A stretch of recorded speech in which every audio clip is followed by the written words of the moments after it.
Ny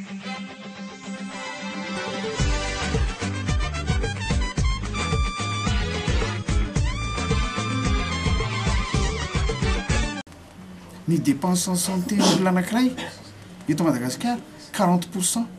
Zay zany efa lavaka be mangitsokitsoko zay. Raha be indrindra ny dépense ny olona anankiray fandaniana amin'ny fahasalamana tokony amin'ny 10 isan-jato eo ihany. Kanefa ny eto Madagasikara 40 isan-jato, zany hoe efa azo lazaina hoe catastrophique.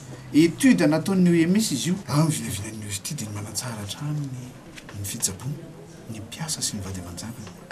Satria ny fahasalamana voaloha kare tsisy afaka vita asa amin'ny ara-dalàna raha tsy salama. Ary raha ny tena marina ny université dia ny mpiasa ihany ny karakarainy tany am-boalohany. Mpiasa ihany ny karakarainy tany am-boalohany. Fa tonga taty amin'ny taona 70 taty dia ny 70 azoko tsara tsy tsaroako izay dia ny velarina amin'ny fianakaviany koa. Ka ny tanjona izy ianao ny vino be da be fanatsarana an'izao efa misy zao, fanitarana an'izao efa misy zao. CSP2 université. Zay statut université CSP2. Zay. Azonareo?